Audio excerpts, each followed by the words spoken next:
بسم الله الرحمن الرحيم الحمد لله رب العالمين والصلاة والسلام على أشرف الأنبياء والمرسلين نبينا محمد وعلى آله وصحبه أجمعين ما بعد. So tonight we come to the end of the chapter of Kitab al-Siyam, the book of fasting. Next week, next Wednesday, no class.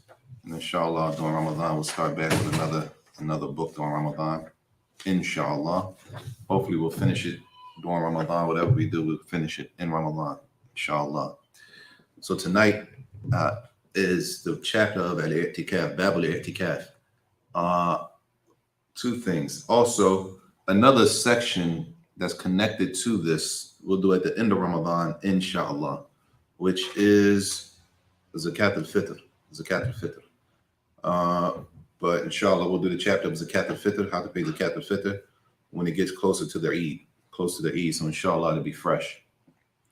So tonight, the last thing connected to fasting is Kitab al-Siyam, Bab al-I'tikaf. Bab al-I'tikaf. You know I'tikaf? Huh? What is I'tikaf? Staying in the masjid the last 10 days. Retreat to the masjid. Staying in the masjid. We call it spending the night. So you spend the night in the masjid tonight. So there's a whole section on how to make i'tikaf. It's called i'tikaf, which is to stay the night in the masjid or the last 10 nights, when people stay the last 10 nights in the masjid. قال رحمه الله باب الاعتكاف وهو لزوم المسجد لطاعة الله تعالى فيه. He says first, and he gives the definition of an i'tikaf. He says it is to لزوم المسجد, to stick to the masjid or to stay in the masjid, with a purpose, لطاعة الله, for the purpose of worship and obedience. He says لطاعة الله تعالى فيه, the purpose of staying in the masjid those last 10 nights. Or sometimes people can only do like methaline. People have to work, so they can only do like 2 nights. Whatever night that a person stays in the masjid, it's not a social type of order. It's not something just to sit there and bust it all night. Even though people do bust it, it's no problem with talking and having conversations, as long as they are conversations that are permissible to have, right? It's nothing going against the deen in those conversations. But the whole night should not be spent on just talking about things that are not getting us closer to Allah Jalla wa Ala. And therefore he says it is luzum al-shay, luzum al-masjid, to stick and stay in the masjid for the purpose of obeying Allah Jalla wa Ala while in the masjid. Then he says وَهُوَ sunnah. The hukum was the Islamic ruling on staying the night in the masjid. Whether it's the last 10 nights or maybe a person can only do 1 night, a person can do 5, whatever the case may be. He says وَهُوَ sunnah. It is sunnah, it is recommended in the sunnah of the Prophet sallallahu alaihi wasallam to perform an i'tikaf in the masjid. طيب. The hukum, the general rule in Islamic ruling on spending the night in the masjid, as we say, or staying in the masjid, generally the hukum is that it is recommended to do. It's not obligatory, meaning if you can't stay in the masjid during the last 10 nights, it's not something that's a sin, right? A person might miss out on reward and ajr and following some of the Prophet ﷺ, but it's not sinful because I'm not able to stay in the masjid during the last 10 nights of Ramadan. At the same time, I do miss out on a major act of worship that the Prophet ﷺ practiced, and that his wives practiced along with him and after his death, alayhi salatu wasalam. Because the i'tikaf is not restricted to the men. It's not like only men. Islamically, women are allowed to make i'tikaf and stay the night in the masjid. He says that generally is recommended. إِلَّا أَنْ يَكُونَ نَذْرًا فَيَلْزَمَهُ الْوَفَاء بِهِ. Except if a person made i'tikaf in the masjid obligatory on themselves. For example, they made a vow or oath where they say that, like before, if Allah gives me this, I'm going to make i'tikaf in the masjid the last 10 nights of Ramadan. Right? And Allah gives them what they ask for, then in that case, it becomes what? Obligatory for them to carry out their i'tikaf. Right? If Allah gives me this job, I'm going to make an oath that they're going to stay 5 nights of i'tikaf in the masjid during Ramadan. Or they specify the last 10 nights, or whatever they specify, at that point it becomes obligatory. It becomes obligatory. طيب. some of the ulama, some of the scholars of Islam have said that i'tikaf is not restricted to the last 10 nights. Some have said even if a person makes the intention of making i'tikaf in the masjid, as they say, walau sa'a, even if the intention is to stay in the masjid for 1 hour out of the day, with the intention of making i'tikaf, the intention of being in the masjid for worship. Some have said. He says after that, so the general ruling is that staying in the masjid, to spend the night, as we say, which is most popularly known, to spend the night in the masjid, generally is sunnah, is recommended. Except when a person makes it obligatory on himself by saying, they swear by Allah or something like that. If Allah gives me this, if Allah heals me from this sickness, if Allah gives me this job, if Allah allows me to marry fulana or marry fulan, marry this person or that person, if Allah gives me a brand, if I'm able to pass my test, I'm going to make i'tikaf for 10 days or 5 days. If they do something like that, they make another oath or vow. In that case, i'tikaf becomes obligatory on them to do that. طيب. He says, وَيَصِحُّ مِنَ الْمَرْأَةِ فِي كُلِّ مَسْجِدٍ. Where's i'tikaf to be done, y'all? In the masjid. طيب. And this is important because it's going to come up again. He says, a woman can make i'tikaf in any masjid. There's no specific masjid that you have to make i'tikaf in, which goes against what a lot of people in our city believe. A lot of people in our city believe you can't worship Allah unless you're in a masjid such and such. If you don't go there to make your worship, then your worship is questionable, which is a mistake fundamentally in the fundamentals of deen. When it comes to making i'tikaf or the salat, in order for a person to restrict you to have to pray in a certain masjid, a specific masjid that you have to pray there, and if you don't, then you're sketchy, you're questionable. I don't know if the salat there is questionable. That type of thinking, that type of teaching needs dalil. The origin is that the Muslims pray behind the Muslims. Prayer. And as we can see in this chapter, it says, يَصِحُّ الْمَرْأَةِ فِي كُلِّ مَسْجِدٍ. يَصِحُّ مِنَ الْمَرْأَةِ فِي كُلِّ مَسْجِدٍ. A woman can make i'tikaf in any masjid. It says, وَلَا يَصِحُّ مِنَ الرَّجُلِ إِلَّا فِي مَسْجِدٍ تُقَامُ فِيهِ الْجَمَاعَةِ. But a man's i'tikaf is not correct unless he makes i'tikaf and he spends the night in a masjid where the jama'ah is established. The congregation is prayed in that masjid. Clear? There's a difference between a man and a woman. Why is that? Why can a woman make i'tikaf in any masjid, but the man has to make i'tikaf in a masjid where the jama'ah is established? The congregation prayers are prayed.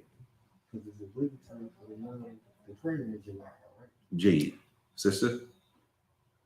I thought she said something. She did. No, I said it's because the women are not obligated to go to men. Exactly.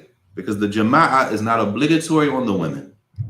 Therefore, if there's a masjid where the 5 daily prayers are not prayed in jama'ah, a woman can go there and make i'tikaf because it's not obligatory on her to pray jama'ah. Whereas a man, it's obligatory on a man to pray jama'ah. So he can't make i'tikaf in a masjid where they don't pray the 5 daily prayers. Wouldn't that not be a masjid in the first place, though? It'd be a masala, right? It could be called a masjid. Okay. It could be called a masjid, right? It could be called a masjid.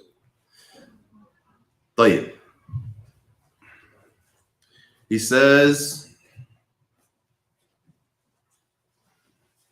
وَاعْتِكَافُهُ فِي مَسْجِدٍ تُقَامُ فِيهِ الْجُمْعَةِ أَفْضَلُ.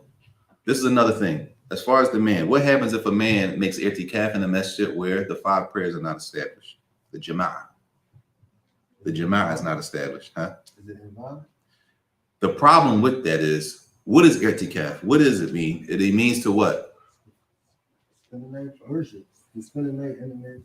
Jade, spend the night. It means to stay inside of the masjid, right? So if a man makes i'tikaf in a masjid where the congregation is not held there, right? What does that force him to do? Huh? Leave. No. It forces him to go against what the i'tikaf is for. The i'tikaf is for the person to stay in the masjid. But now, since the 5 prayer, the jama'ah is obligatory on me, now I have to leave to go to a place 5 times a day, right? I'm leaving off and going against what the i'tikaf is originally for, 5 times to go fulfill that obligation, right? which goes against the point of making i'tikaf, luzum al-masjid, to stay in the masjid. طيب. He says, اعتكافه في مسجد تقام فيه الجمعة أفضل. He says, it's better for the man, not the man, I'm sorry. It's better for the person, I'm sorry, yeah, the man. It's better for the man to make i'tikaf in the masjid that holds Jummah. It's better for a man, better. Not that he has to. It's better for the man to make i'tikaf in the masjid where Jummah is established, as we say. Is there a masjid where Jummah is not established? Yes. Yes, it is. Now, some of this stuff might not make sense to us because in our area, right? In our area, Jummah, if it's a masjid, they hold Jummah there. But if you go to other places, the masajid, where yes, they pray 5 times a day, but that masjid mathalan is small. I say it's like half of this whole thing. Half of this whole musalla is the masjid. So they come there, they pray 5 times a day. But when they pray Jummah, they don't pray Jummah in that small masjid. They go to the big masjid and pray Jummah. Clear? So it's possible that a masjid, yes, they pray the Jama'ah, but they don't pray Jummah there. So they say what? They said it's better for the man to pray. If he's going to make i'tikaf, he should go make i'tikaf where? At the one where they pray Jummah. Why?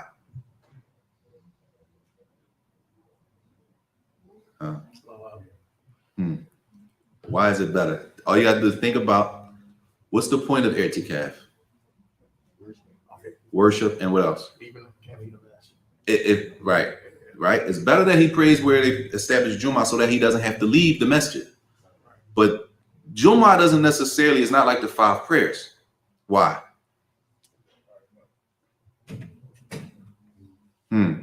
They said they said previously his i'tikaf is not valid, the man, not the woman, because right, the woman is not obligatory, the jama'ah, the congregation not obligatory. They said the man, his i'tikaf is not valid unless he makes i'tikaf in the masjid where the jama'ah, where the congregation is prayed with the men. طيب. It's not valid. Why? Why is it not valid? Because he has to do what? He's constantly leaving to go to another masjid in order to pray. He keeps leaving. Right? 5 times a day he has to leave the masjid to leave, and that goes against staying in the masjid. طيب. Then they said it's better for him to do what? Make i'tikaf where they're having Jummah. Why is it better? It's still valid. He has to leave, right? But they say it's better. Why? Why is it still valid?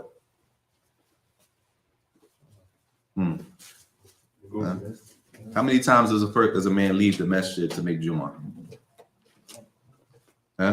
Once a week. Once a week. Leave and once a week, number one. So that doesn't necessarily go against a person staying in the masjid. Number two, I forgot that fast.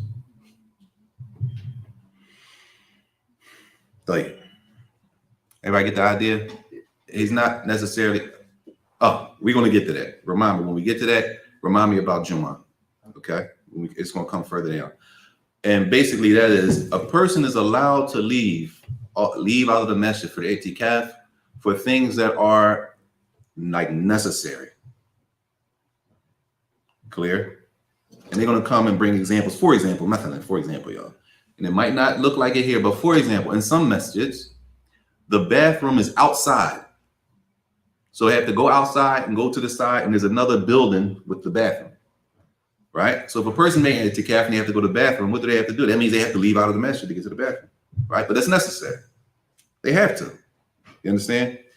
And other things, it might not make sense if you have the here in the masjid, you have the bathroom here inside of in another area under the same building. But in some places, there's some things you can't get around. The wudu station is outside. The wudu station is not in the back. They have to go outside to make wudu.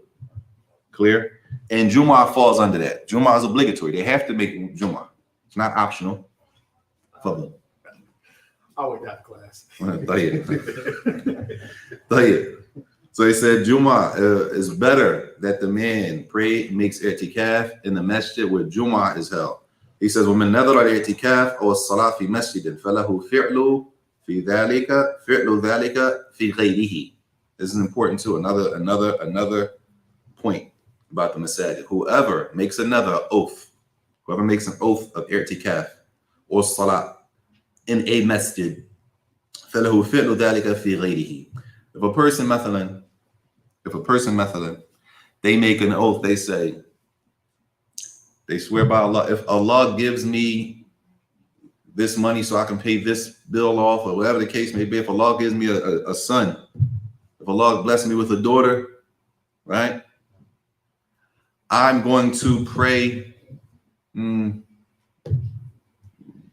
What? Let's just say I'm going to pray in a certain masjid. I'm going to pray in, and they name the masjid. I'm going to pray in this masjid, whatever the name is, Masjid Ibn Omar. I'm going to pray in Masjid Ibn Omar for 3 weeks straight. I'm going to pray all my obligatory prayers there for a month straight. Everybody see what they did? If Allah bless me with a daughter, my wife's pregnant, Allah bless me with a daughter, I'm going to pray all my obligatory prayers in Masjid Ibn Omar, right? For a month straight. If a person does that, or if they say, if Allah bless me with a daughter, I'm going to pray all of my obligatory prayers. I'm sorry, not pray. I'm going to make i'tikaf in Masjid Ibn Omar this Ramadan coming for the last 10 nights. And they said, what masjid? What masjid did they say? They said Masjid Ibn Omar. They made up another that they're going to do that thing, and they named the masjid. They said if they do that, then they're able to do that, whatever they did, whatever the salat, if it was the salat or it was i'tikaf, they can do that in Masjid Ibn Omar or any other masjid outside of Masjid Ibn Omar. Even though when they said that they named a specific masjid. They say what? They can do it in that masjid, or they can do it in any other masjid. Why is that? Does anybody know?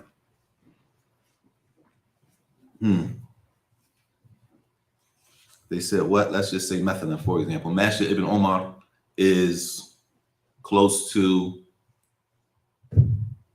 I don't know. It's closer to my house. I don't know. Whatever the case may be. They chose Masjid Ibn Omar. Whatever the case may be. They can do it in Masjid Ibn Omar, and they can do it in any other masjid. Maybe Masjid Ibn Omar, that's kind of a little too far, honestly. I'm gonna just do it at this masjid. But when you said it, you said Masjid Ibn Omar. Now you want to change and say you're just gonna do it in this masjid? Yeah, this masjid is closer to my house. It's easier. That joint it's a little rough for me, right? He says they can do that. They can do that. It's no problem. Why? لأن المساجد كلها في الفضيلة السواء. Because all of the masjids, when it regards to any masjid, all of the reward is the same. There is no bigger reward for praying in masjid up here than the masjid over here. If you pray in a masjid in this city, the reward is the same. All of the reward is the same. There's no specific special reward for praying in a specific masjid. So, except with the exceptions that we know from the text of the Prophet ﷺ. That's the exception for where it's better to pray. Where the reward is better, where the reward is more. Whoa. Where the reward is more. Hey, John. Where the reward is more. Tayyib.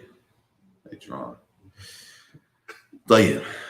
He says, so if a person does that, then they're able to pray in any other masjid, as long as they said that, right? Except, here's the exception. إِلَى الْمَسَاجِدَ الثَّلَاثَةِ. Except for 3 masjids.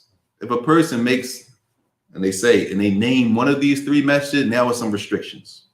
There's some restrictions with only 3 masjids. Any other masjid in the world is the same. Those 3 masjids are Masjid al-Haram in Mecca, at the Kaaba, Masjid al-Nabawi, Haram in Medina, and Masjid al-Aqsa. Like, what does that look like? He says, فَإِذَا نَظَرَ ذَلِكَ فِي الْمَسْجِدِ الْحَرَامِ لَزِمَهُ. If a person said that, if Allah blesses me with a daughter, I'm going to make i'tikaf in the Haram in Mecca at the Kaaba. I'm going to stay there for the last 10 nights of Ramadan. If a person says that, and another name, and the nether is at Masjid al-Haram in Mecca, the Haram, they have to do it there. They have to do it at the masjid they named. Why? Because the reward is great. Because there is reward. There is no greater reward in another masjid than the Kaaba. The Kaaba is 100,000 for every salat, right? There's no other masjid you can go to and get more reward than that. So if the person said that, if Allah bless me with this, I'm going to pray all my obligatory prayers for a month at the Haram in Mecca, then that's what they have to do.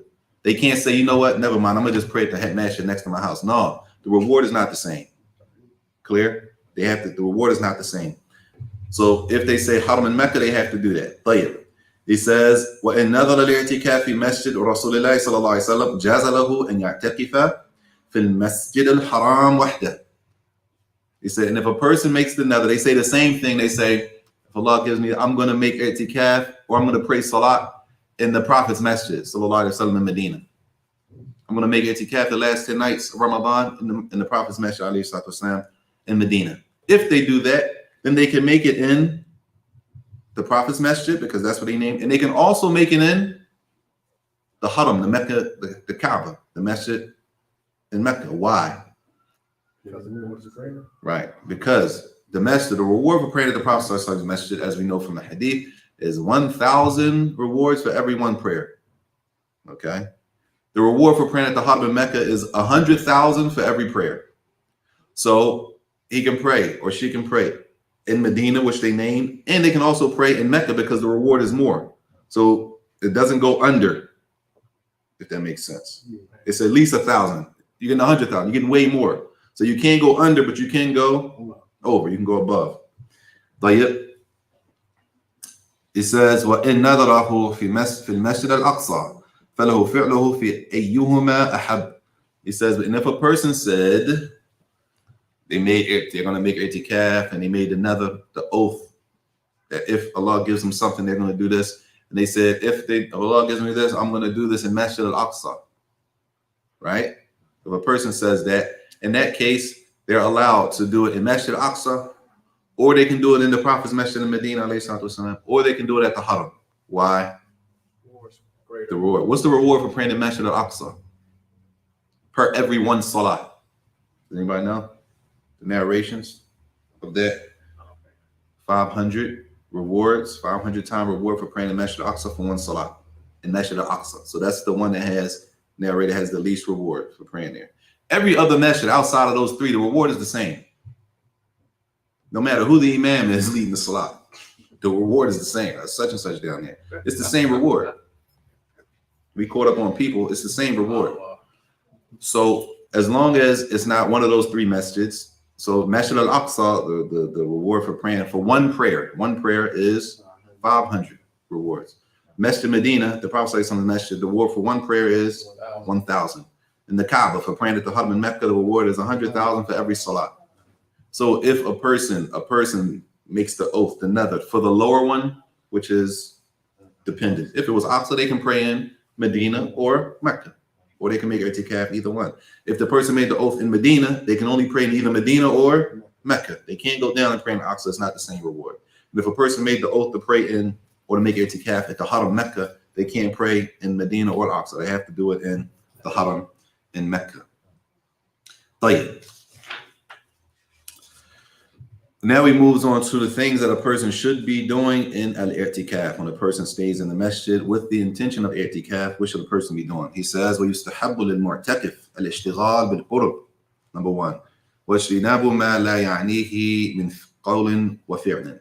He said it is recommended that the person who is staying in the masjid, that they busy themselves with worship.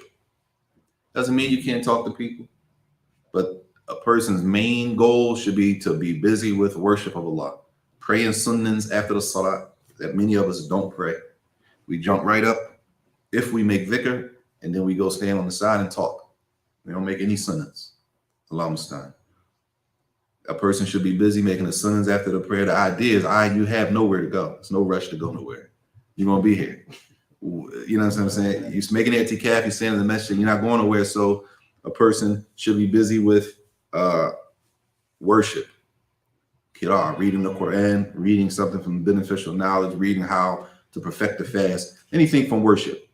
That's number one. And number two, that a person stays away from things that don't concern them, whether it's from conversations or actions.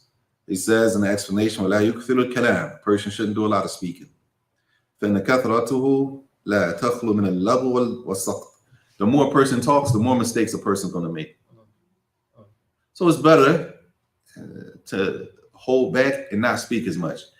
The problem is we think people fleeing us when we do that. I seen it. He was front. He's someone at the masjid. He was like on his jaw. He was really deaning.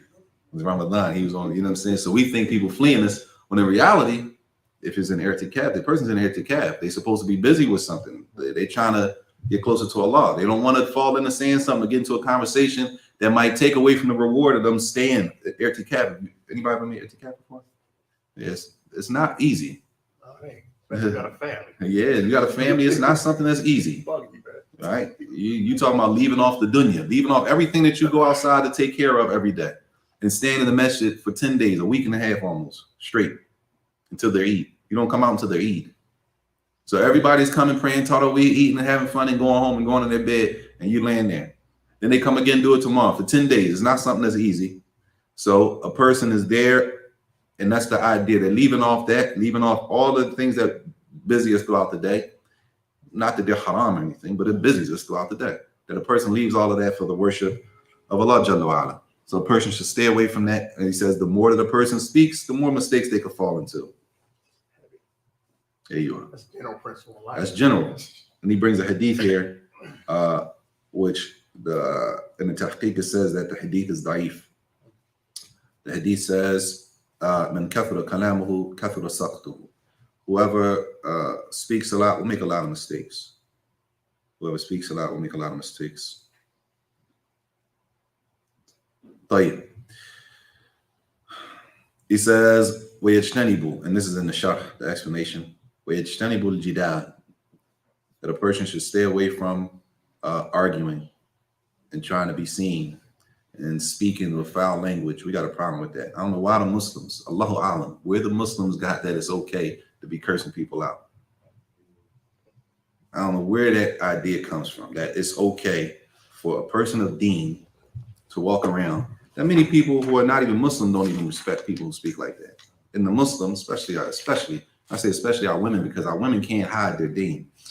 A woman with khimar, niqab, abaya, whatever, anything that represents deen, and her mouth is, Allah Mustaan. She was good until she started talking, the brother said.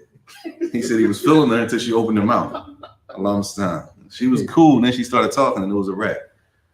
That even outside of that, it's not something that is from the adab, the etiquette, and the manners of the believers that we speak with that type of, that we talk like that. Tayyib. He says, so those are the two things he says a person should be busy with. Worship, getting closer to Allah, and that's very wide. It's a lot of things, a lot of different types of worship. He says, and staying away from things that we should not be involving ourselves in, whether it's conversations or actions.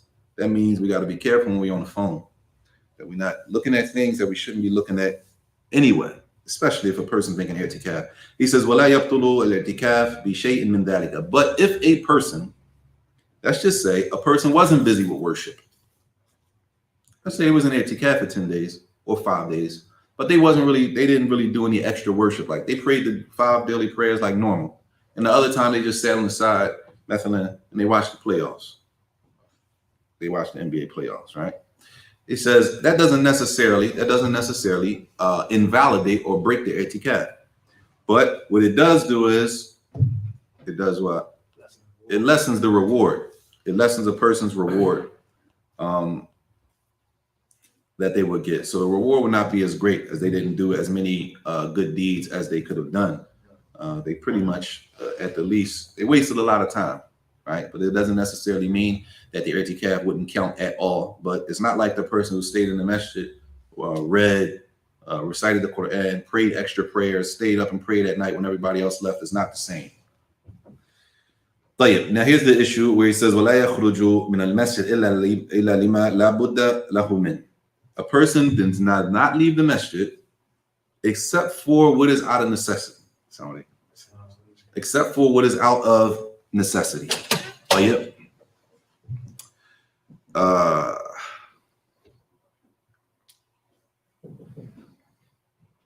He says, قالت عائشة رضي الله عنها السنة للمعتكف أن لا يخرج إلا لما لا بد منه. رواه أبو داود. Aisha said that the sunnah for the person making i'tikaf is that they do not leave the masjid except for what is necessary.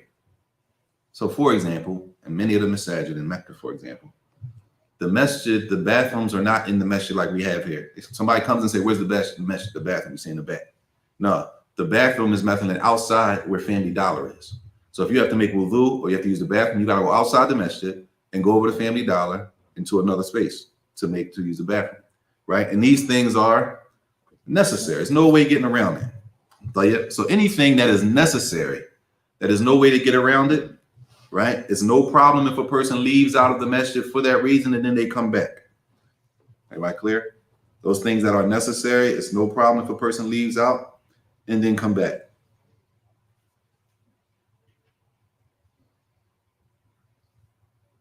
She also said another hadith, كان رسول الله صلى الله عليه وسلم إذا اعتكف يدني إلي رأسه عليه الصلاة والسلام فرجله وكان لا يدخل البيت إلا لحاجة الإنسان متفق عليه.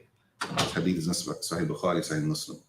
She said, radiallahu anha, Aisha, she said that the Prophet sallallahu alaihi wasallam, if he was making i'tikaf, she would come to the masjid door. He would do what? Stick his head out the door and she would comb his hair. Alayhi salatu wasalam. She said he wouldn't come to the house while he was making i'tikaf. He wouldn't come to the house unless there was a need, which is important to understand. When a person is making i'tikaf, they can leave for a need. You don't sit in here. You don't sit in the masjid and starve yourself to death. Like, i'tikaf does not call for that. No, they said you can't go nowhere. You bring me a juice back, and then you put somebody else in the jam because you want them to go pick you up food and bring. It's not things that are necessary that it is okay. It's okay to leave for that reason. He says in the sharh, in the explanation, ولا اختلاف أن له الخروج لما لا بد له منه. قال ابن منذر أجمع أهل العلم على أن للمعتكف أن يخرج من معتكفه للغائط والبول. He said, and the scholars agree that a person can leave to go use the bathroom. The things that are a necessity that a person can leave when they come back. Clear? Now, it says after that, what about things that are not of necessity? Right? Things that are not that they're not good things and they're not from khair, from good deeds and stuff like that. But is that a necessity? Is it a necessity, mathalan, for example, to attend a certain person's janazah? Is that like using the bathroom? Not the same level of importance. You understand? It's not the same level of importance. It's not the same level of importance of having to make wudu for the salah, the obligatory salah. It's not the same level of importance for attending Jumu'ah, which is obligatory. On you understand? So he says, إِلَّا أَنْ يَشْتَرِطْ. It says that a person, basically, a person for things that are necessary and that we can't get around, no problem to leave and come back. Not that you're hanging out and going overboard when you leave out. You go handle your business and you come back. So the things that are not of that level of importance that a person needs to make at the beginning of their i'tikaf, that they make a condition. They put a condition on their i'tikaf, right? So for example, as they say, عيادة المريض, that a person, for example, they put a condition on their i'tikaf. I'm making an i'tikaf, but I am going to leave to visit my sick relative. They're sick, and I got to go check on them throughout the, you know what I'm saying, while I'm in i'tikaf. But they do that at the beginning so that it doesn't invalidate their i'tikaf. Or they hear somebody sick and they want to go, right? But they should do that at the beginning of their i'tikaf. You understand? He says, well, Salatul Janazah. They put at the beginning, such and such janazah is on Tuesday. I want to pray the janazah, so I'm making i'tikaf and I'm going to leave for the janazah. And then they come back after the janazah. Or he says, was ziyarat ahl, if they want to visit somebody. If they want to visit a family member or they want to visit somebody, they make that condition with their, at the beginning of their i'tikaf. Clear? At the beginning of their i'tikaf. طيب.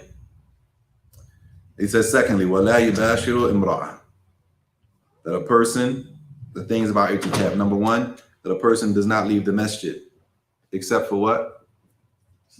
Necessity. Or if they put a condition at the beginning that they were going to leave for something. So they don't leave the masjid.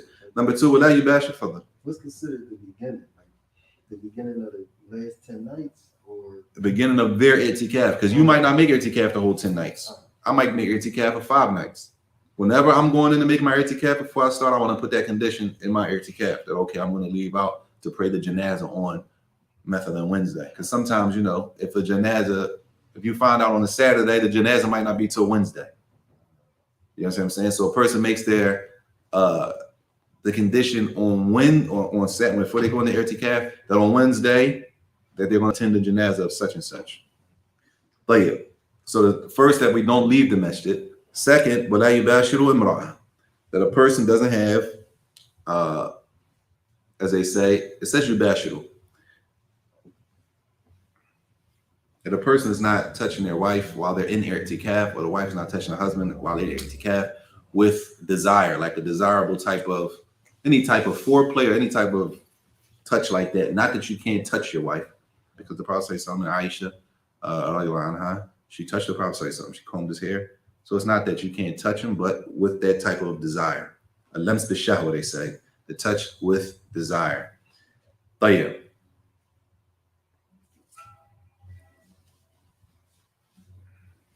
As Allah Jalla wa Ala said, وَلَا تُبَاشِرُهُنَّ وَأَنْتُمْ عَاكِفُونَ فِي الْمَسَاجِدِ. And Allah said, do not go to your wives while you are in i'tikaf in the masjid, in the masajid. There you are. As we got to remember, i'tikaf, standing in the masjid, is a form of worship itself. And as he says here, فَيَحْرُمُ فِيهَا الْوَطْءُ. So intercourse is not allowed during this time, and it spoils the i'tikaf, just as it spoils the fast. Just as intercourse spoils the fast on a day. وَلَا قَضَى عَلَيْهِ إِلَّا أَنْ يَكُونَ وَاجِبًا.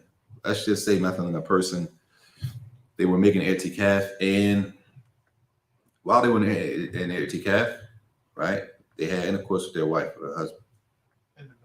Not in the masjid. No, not in the masjid. Methalan, they went home.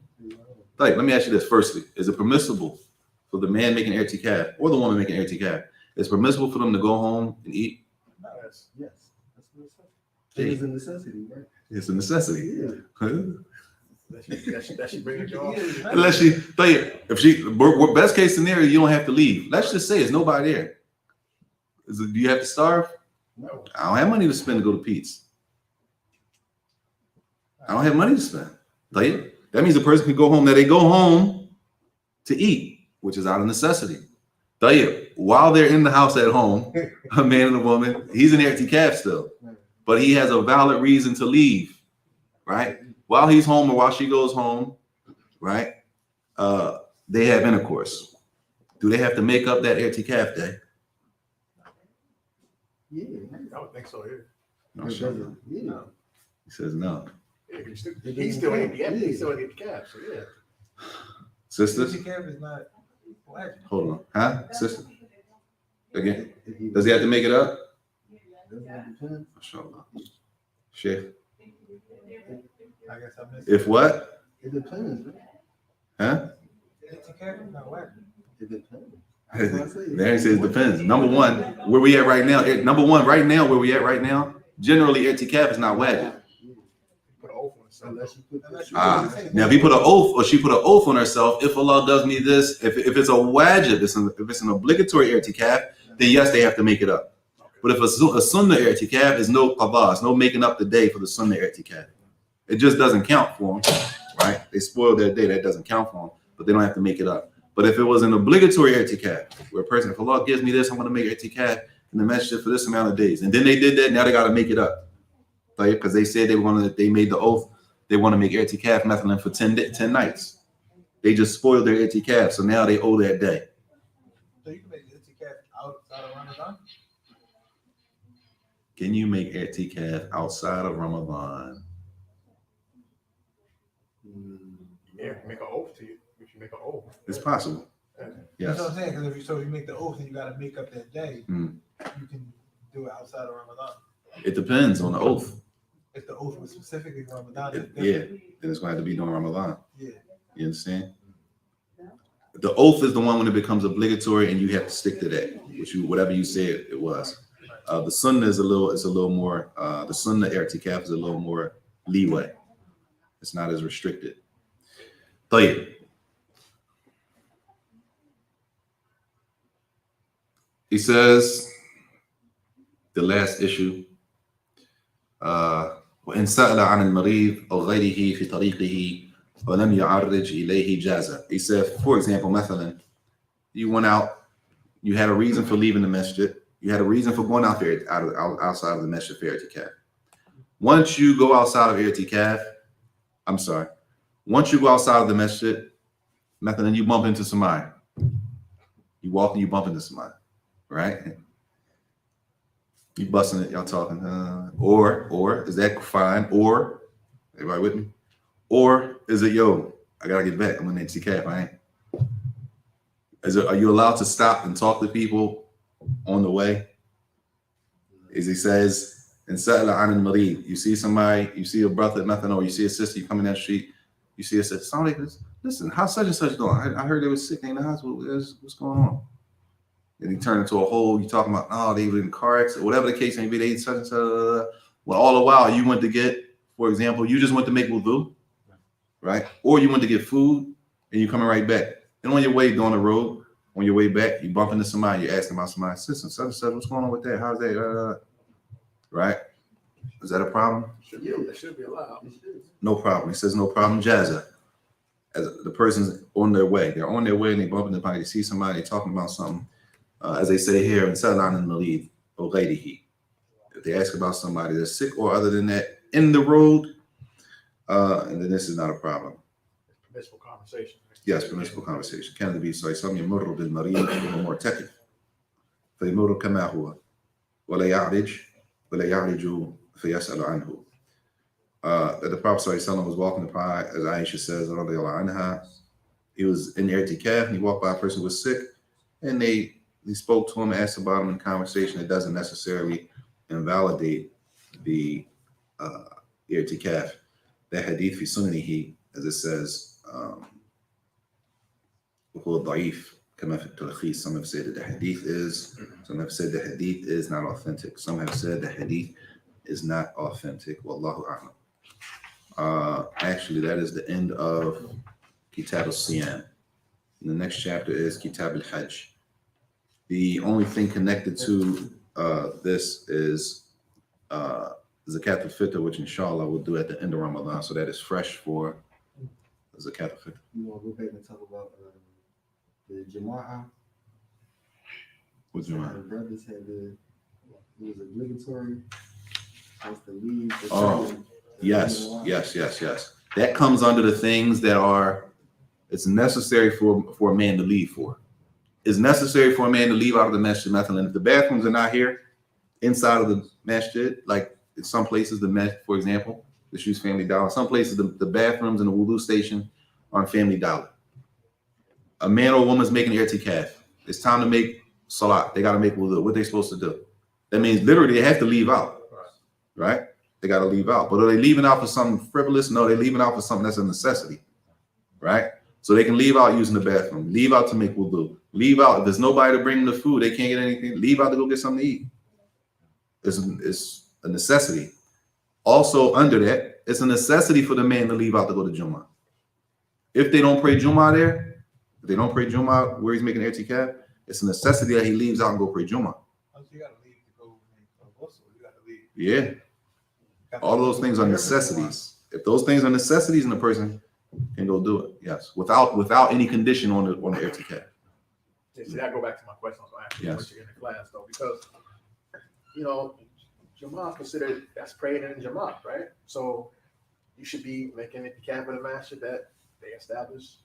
Jama'ah, you know what I mean? It defeats the purpose. Like, say, for instance, like I can see if you just doing it for 1 day or 2 days, but you're doing it 2 days, 10 days, you're gonna be there for 2 Jumu'ahs. So why would you even set yourself up for that? To leave. You see what I'm saying? Possibly, maybe methylene. You gotta put it in, maybe methylene. For example, I'm not driving. All right. The masjid where they pray Jummah is cross town. Right. Okay. I live right here near masjid. It's not bad for me one time out of the week to go make that. You understand what I'm saying? But for me to move and go up there, it might be a little difficult, circumstance-wise. You understand what I'm saying? Circumstance-wise, it might be a little difficult. I see the hikmah. You understand what I'm saying? So it's better. That's why they said it's afdal. It's better for the man to pray or the man to make i'tikaf in the masjid where they pray Jummah. This way you don't have to worry about that. But if it was the case, like maybe not in our situation, but like in Mecca, it used to be not a lot, but man, it's a lot of masajid. Muslim countries is masajid everywhere. So it might be a masjid right here, then it might be a masjid like right down there, like right there, a little further down. And maybe this masjid is small though, so they don't pray Jumu'ah here. But they do pray salawat. Like everybody working comes here and prays Jumu'ah. I don't know, I guess I'm just confused on the whole, like, how they differentiate between like a masjid and a musalla, because that would, I mean, to my understanding, that's a, like, when you don't establish, the 5 slots in Jumu'ah, it's a musalla at that point in time. طيب. Then what do we say about the hadith referring to the woman's prayer area as her masjid? You understand? Yeah. So, You got it. I believe that. طيب. Even though that's not enough for her, Right. that's not enough for her to make i'tikaf there, Right. right? But we're just talking about the name of something being called a masjid. Okay. You understand what I'm saying? From that angle. Yes. I was gonna say, when they define masjid, is it from a Sharia standpoint or from a linguistic standpoint? It depends on the conversation. I'm saying in that case, because I'm like, As the Prophet masjidin, the Prophet said the what? The world is a masjid. and that's what I'm saying, because I'm in Arabic, it's a place of sajda, so Right. it's like, So depending. That's why you can say it's still called a masjid. You understand what I'm saying? Also, it's good to understand, like, for us, all of our masajid pretty much pray Jumu'ah there, whether it's big, small.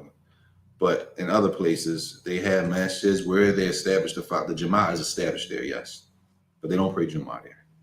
And like a lot of people be saying here, why don't we just all pray at one masjid? It might not be realistic in a city like this with this many Muslims. Do we even have a masjid big enough to hold, you understand what I'm saying? So a lot of times, depending on the area, they'll come there, we'll pray Jama'ah together. But when we go pray Jumu'ah, we go to the big, they call it the Jami'. Like the big masjid is the Jami'. That's where they hold the 5 prayers and Jumu'ah. So we go to the Jami' to pray Jumu'ah. There is no imam here to give the khutbah.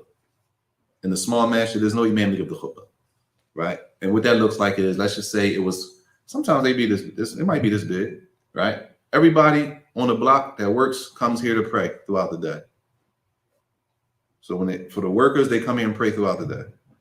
So everybody stops to work, closes shops down, they come in here and pray Jama'ah, and everybody goes back to work. They come back for Dhuhr, Asr, Maghrib, Isha, and that's what they do. And then who leads the Salat? Maybe one of the workers lead the Salat, possibly. There's one of the workers from one of these stores lead the Salat, right? Or there might be somebody might come as the imam to lead the Salat for the people. But there is no khutbah there. There is no designated imam to give the khutbah. So you don't give the khutbah there. This is just a masjid for the people in that area to come pray. Even though that's not our situation, it happens. It happens. So everybody there will go to the other masjid. It might just be inconvenient for a person to do that. So in that case, he would be allowed to. It would be for the man. He would need to go. That's why they say it would be better for him if he could make i'tikaf in the masjid where they pray Jummah. If he can't, then he's allowed to leave to go to Jummah with no condition in the beginning of his i'tikaf, because it's something that is a necessity, something not a necessity.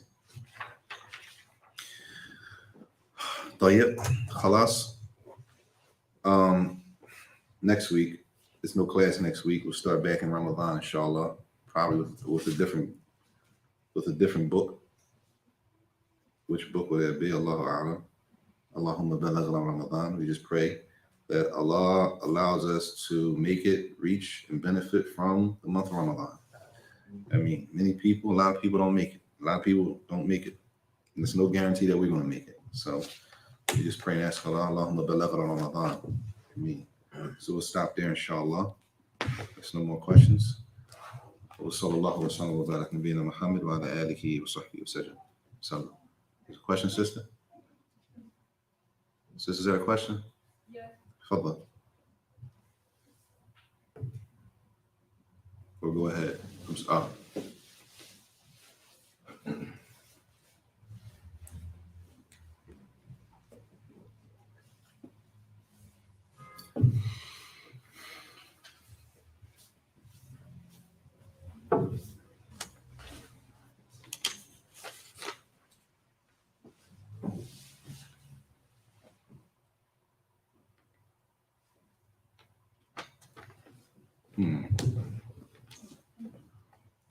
If you intend to stay the last 10 days in the masjid, but your menses comes on, is it still permissible to leave and finish the days in the masjid once your menses is off?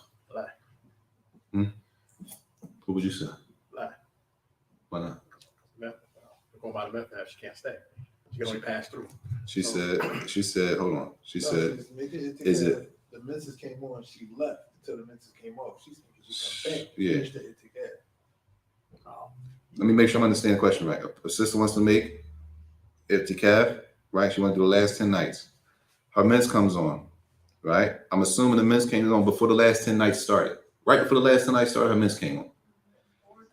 It could be. Or during. Okay, during. Or she's in i'tikaf. She's making an i'tikaf and her mens comes on. Tayyib. She says, is it permissible to leave? Because she has to leave at that point. She can't stay in the masjid with her menses. She leaves. She says it's permissible to leave and then finish the days in the masjid once your menses comes off. So say Methalan, she left, her mens was 6 days. She came back, it was 4 days left. She came back for those 4 days in their i'tikaf. Is that the question? Yes. That's what I understood too. Is that the question, sisters? Like, I'm not answering it. Somebody else can answer it. What do y'all think? I want to know what y'all think.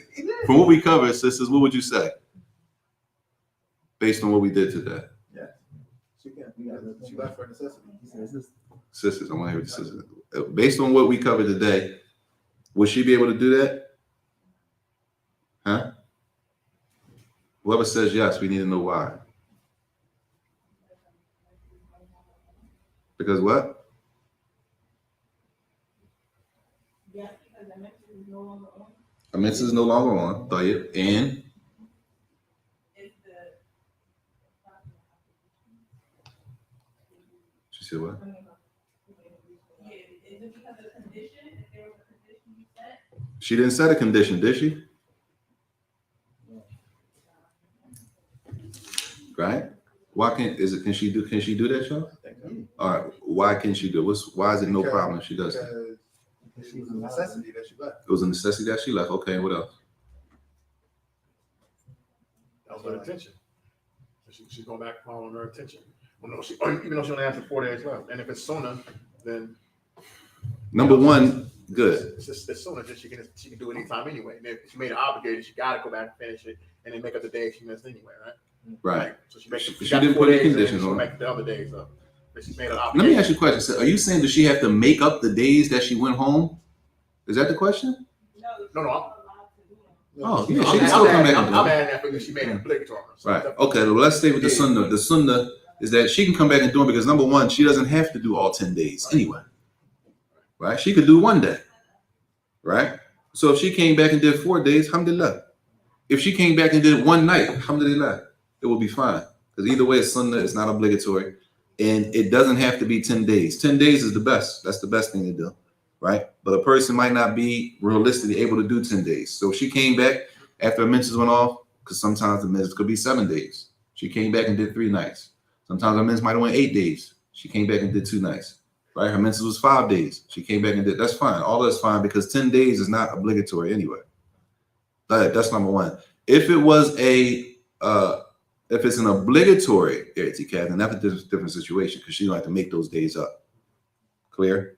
So if that was the case, if it was an obligatory i'tikaf, then she would have to make the days up because she's Methalan, she said 10 nights. She's not able to do 10 nights. That means she's only able to do, if her menses was 5 days, she was only able to do 5 nights. So she still owes 5 nights. If her menses was 7 days, then she made 3. She was able to do 3 nights, right? So she still has to make up the 7 like that. So when do you owe it? The next Ramadan? How do you make it up? That's a good question. Well, what did she say? Did she say i'tikaf during Ramadan? If she said i'tikaf during Ramadan, then what's apparent is the obligation is going to carry over to the next Ramadan. Wallahu a'lam. That's what's apparent. If the oath was made for Ramadan, then it would have to be in Ramadan. Remember, let's say the next Ramadan comes. In the next Ramadan, let's say she made 5. It was an oath. She said 10 days. So she made 5. Her menses came on for 5 days and it went off. So she did 5 days. That means she owes 5. The next Ramadan comes. She owes how many during the last 10 nights? 5. She did them the first 10 nights. She made i'tikaf the first 10 nights instead of the last 10 nights. That's cool. Don't repeat that. That's cool. Can To you her do it? oath. Because it's within Ramadan. I was about to say it falls within her oath, unless she specified. If she specified the last 10 nights, then she has to do them. She owes them in the last 10 nights. But if she specified Ramadan. If she says Ramadan, then that's a different case. Yeah. Everybody clear? So it goes back to the oath. Whatever wording that a person uses, that's what they're bound to that. The person made it obligatory on themselves with their wording of what they said. Islam didn't make it obligatory on them. They put that on themselves. So then it became obligatory. Wallahu a'lam. Inshallah. We'll stop there. We'll pray, inshallah. Wa sallallahu wa sallam wa barak nabiyina Muhammad wa ala alihi wa sahbihi wa sallam.